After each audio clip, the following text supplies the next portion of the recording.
What's going on, ballers? Welcome back. Today we got a great video, a lot of good stuff going on in the market. Let's dive into this. So, everything is up massively. We have PopCat up 29%. We got WIF up 14%. PayPay up 14%. We have Gala up 15%. So, everything is in the green. On CoinMarketCap, the Fear and Greed Index is at a 48. I don't know how it went down from yesterday with all of this pump going on. But I don't even care. I'm still taking advantage.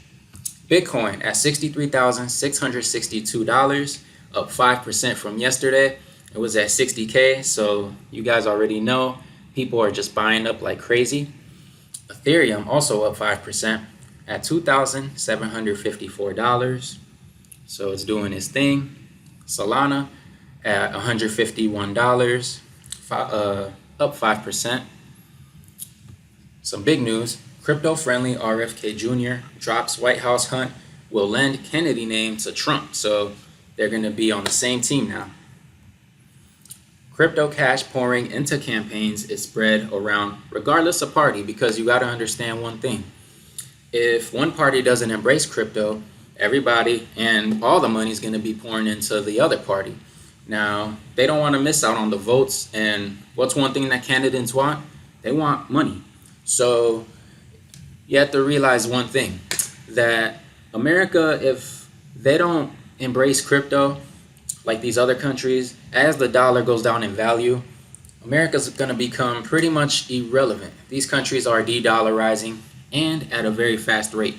So yeah, hopefully these politicians start to realize that very quick, and they start to treat crypto as it's an actual asset.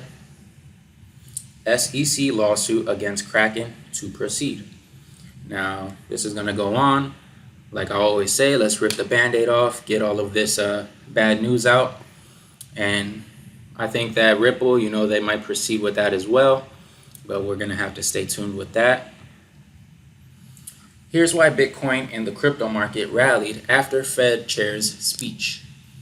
So prices often perform better during lower interest rate environments. And during those times, people usually like to put their money towards riskier assets. And a lot of people know that already, but these things tend to bring up the price of those assets as well. So that's one thing we have to understand, is more liquidity equals more money. Crypto assets creating new opportunities in digital ownership and value transfer. We're starting to see that, starting to see so much adoption, and governments, institutions, starting to see companies buy it all up left and right. Whales, which a whale is an individual who just has a lot of money and is able to buy crypto in very large quantities. So that's what we're seeing. Coinbase analysts doubt rate cuts will drive market movement. It's kind of crazy because we literally just seen how the market moved today. I mean, the market moved literally within one day. So much price movement, and we know that there's going to be even more liquidity when they actually do cut the rates in September. And I've been saying come October, November, when the real event happens, that the crypto market can just go skyrocket. Now, today I don't think is the real event. I think today is just a little bit of a tease. So we're starting to see the market jump just to kind of show you of what's to come. I think that after the election, you're going to see what really goes on. And even on the 1st of January, 2025, will be a whole different story. Will 2025 mark the year of mass Bitcoin adoption in the US? Kind of what I was about to say right now. So as countries and everybody's buying up crypto, we're going to start to see Bitcoin become adopted on a mass scale. And even if you don't see it being used as like a form of transaction, people will still have it as a store of value, which means they will just buy it and hold it so that they can hedge it against inflation and all of this worthless fiat losing value.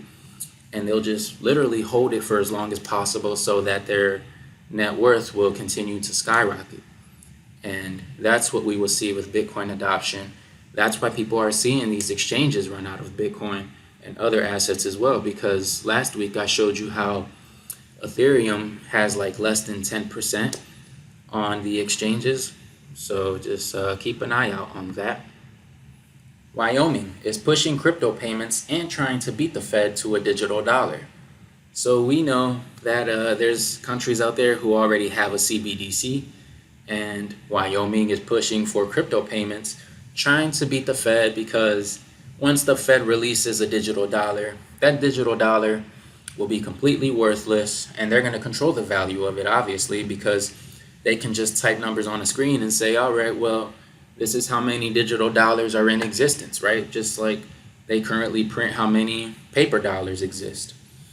And it's going to be even different because since it's digital, they'll be able to see how many how many dollars there are, how many transactions you make, where you use those transactions, and where you're shopping. So it's a whole different ballgame once it goes digital. It's not going to be decentralized. Is your country, if it adopts a CBDC, you may be suffering. So for all this time where people think that a CBDC is a good thing, people have positive views on, central bank digital currencies. And a lot of people, they think that universal basic income is a good thing, and they see it as free money, and they could just sit at home chilling, making, free money, and they don't gotta work, right? Their rent is paid. That's not how it's gonna be. Your standard of living is gonna go down further than it already is. And if we take a look in this article from countries that have already did it, despite enthusiasm surrounding CBDCs, the analysis suggested that their impact on key economic indicators such as GDP growth, inflation, has been minimal. So, it's kind of like they create the problem, they try to give you a solution, but the solution is worse than the problem that they created in the first place. They just gave you a solution that gives them more money and more power, which is the whole intention all along. So, yeah, it's really not beneficial at all. In other news, when it comes to BRICS, as the BRICS payment system attracts over 50 nations, could Bitcoin be the next addiction? We're already starting to see it. How much Bitcoin is being purchased right now? How much, news do I read to you every day about Bitcoin being bought up? So currently, when it comes to BRICS, we have Brazil, Russia, India, China, and South Africa, and dozens of other countries trying to join. And what they're doing is they're trying to break their dependence on the US dollar, because the US dollar gives these countries a disadvantage economically. That's why you're able to go to these countries and buy everything for so cheap. And they use this as economic advantage and political advantage, right? What these countries are trying to do is they're trying to put themselves at a level playing field. So they don't want to have a situation where 50 countries are worshiping or looking up to China, or they have to look up to Russia economically or politically. They want to put themselves on a level playing field where they can all transact in their currencies and nobody's at an economic disadvantage. Now, I live in America, so I know that this is going to devastate the economy where I live. And it's unfortunate for me, but I know at the end of the day, every country has the responsibility of taking care of itself and its people. So I can't be mad at these people for taking care of themselves. So yeah. Russia plans to set up crypto exchanges to support global trade. And this is already in the process as we speak. It's not something that they're, thinking about doing. And as the Fed is talking about interest rates, as they're talking about the election, and, they're having this whole circus, right? They have these little rallies where they're disrespecting each other and they're talking about politics. We have real countries creating solutions on how to counter the United States, but they're not telling you this because they want you to be oblivious to this, because once this whole election cycle is over, people are going to get hit with reality as to what the rest of the world has been doing this entire time. They just want you to think that the economy is doing amazing and this is the best economy we've ever had. Even though I showed you an article, just go check out my last video. of how they lied to us about how there was literally over 1 million jobs, but we found out that those 800,000 jobs don't even exist. So yeah, we're about to be hit with reality within the next few months. We're already at the end of August. Let's see how things play out. But until then, we'll continue to DCA, be financially responsible. So if you enjoyed the video, please like and subscribe. I will see you in the next one.